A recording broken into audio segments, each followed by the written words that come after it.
Well, thank you so much for staying with us right here on Channel 13 live at 6:30. I'm Abel Garcia. And I'm Trisha Keene. Well, a picture is worth 1,000 words. And some of the words that come to mind when you see the story we're about to show you are not fit for TV. And 13 Chief Investigator Darcy Spears started this story thinking that she'd be helping one family solve a mold nightmare. But get ready for this. She uncovered a valley-wide battle between a large corporate landlord and low-income tenants where health and safety are at stake. The Higuera family emailed me to say they felt helpless.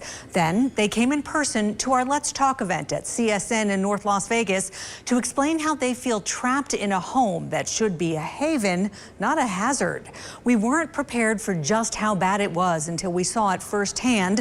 The conditions so concerning that both photographer Chris Oman and I wore masks so we'd be protected from the toxic mold infesting this family's apartment. And this is the only bathroom that we can use. As you can see, it's all Oh my goodness. covered in mold here on the ceiling and walls. Alejandro, I am so sorry that your family is living like this. Thank you. No, I mean, This is terrible. Alejandro and Ruby, their 4 children, and their 3 bulldogs live in a small 3-bedroom, 2-bath apartment at Woodridge Villas near Eastern and Owens. What do you guys see when you look around your home? Mold. Disaster. Mess. The Higuera family says their home is literally making them sick. The mold builds up the rashes on our skin, and we've been really congested, sneezing, coughing a lot. 10-year-old Nia has asthma, which she says the mold has made worse. I'm scared that it's going to make my lungs not function properly. The ceiling in their unit is cracked. Floorboards are buckling. Walls are bubbling. you can see, feel here, it's very soft to the touch. And behind the washing machine, I can see the water. Yep. Yeah, it's right there. That's all day. they filed multiple maintenance requests for mold, flooding, and leaking sinks, showers, and toilets. I have to turn off the water because this toilet has a tendency of overflowing. They can't use their second bathroom. I'll show you why in a minute. As you can see, we have a towel here that covers the air pathway. The air pathway. Oh, and you have a cockroach.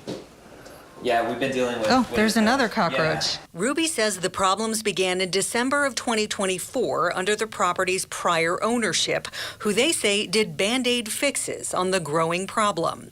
Westland Realty Group, a large corporate landlord, bought the complex and took over at the end of September 2025. Westland declined our request for an on-camera interview, but said in a statement that Woodridge Villas was not up to Westland's standards for residential living, so Westland directly began repairing and rehabilitating the community. So what have they done in this unit to properly remediate the mold problem? Properly remediate, they haven't. The family paid out of pocket for a local company to test the apartment for mold last month. The report documents major amounts of toxic black mold, as well as water damage and extensive fungal growth. The report also shows that bathroom fans don't work and faucets won't shut off. The inspector saying a certified mold remediation company needed to be brought in, citing existing improper repairs. When I tell you the mold is literally eating this place from the inside out, I am not exaggerating. The most recent event happened here in the bathroom.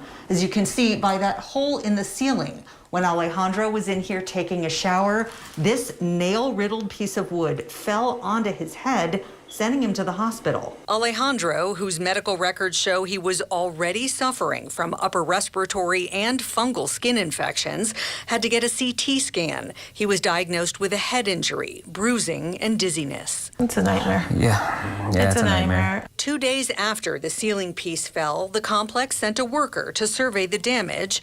Alejandro recorded it on his cell phone. I wouldn't touch that myself. I mean, Yeah. that's for professional. But Westland did not send a mold remediation professional. Just this Monday, as you can see in Alejandro's video, and as we confirmed with the Secretary of State, they sent a company that's licensed as a handyman crew to replace drywall without remediating the mold underneath. You can't just cover it up or put a patch on it. There are standards and protocols to get rid of the mold and to eliminate the mold, and those must be followed. 13 Investigates brought the Higuera family's case to Jordan Savage at Legal Aid Center of Southern Nevada. Horrific. That nobody should be living in these conditions, and a landlord who really cared about customer service would be mortified that they are giving a unit in exchange for rent that doesn't meet the basic standards of human decency. Westland did offer to relocate the family to an upstairs unit, but they declined, wanting the same type of downstairs unit they're currently paying for because of their dogs.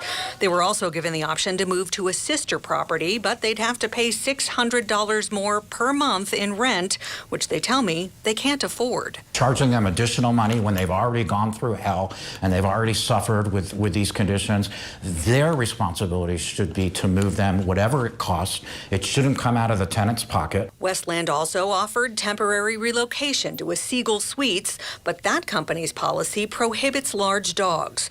The dogs were an issue again when Westland made a final offer to give them a ground floor unit at Woodridge that would be ready for move-in later this month. They want me to resubmit the paperwork for my dogs. My dogs were already included when I renewed my lease. So to send the tenant through any additional hoops, especially hoops that were already approved previously, is an outrage. Westland owns over 65 multifamily communities across Los Angeles and Clark counties with over 12,000 residential units. 34 of their properties are here in Las Vegas. It feels like we're small compared to them, like we don't have a voice. Tenants at other Westland properties have shared similar stories with Channel 13, backed up sinks, broken water heaters, and moldy bathrooms at Pine Village Apartments near Sahara and Valley View. Are you worried that one day someone's going to be showering? Yes, I'm very worried that one day somebody's going to be showering and it's just going to fall completely That's through. what it looks like. A cockroach infestation at Solaire Apartments on Maryland Parkway in Karen. I am not going to live like this. I refuse to live like this. A rat infestation at Westland Villas at Desert Point on University Center Drive in Desert Inn. This has been emotional, mental, and downright physical. And back in 2019, a lawsuit against Westland after a Solaire tenant died in a fire. The complex is so notorious, the fire department sends extra help to every single fire call there. Jordan Savage tells me all of this spells out systemic issues. If there's a pattern, a practice of this, we want to know, and we want to be the ones suing those landlords, holding their feet to the fire, making sure they comply with Nevada law, because on our watch, we're not going to let this happen. On November 7th, Westland served the Higuera family an eviction notice for not paying rent in October or November. They're working with legal aid to fight that. They want to move out, but they need time and don't want an eviction on their rental record. We'll be keeping close tabs on that case. Darcy Spears, 13 Investigates.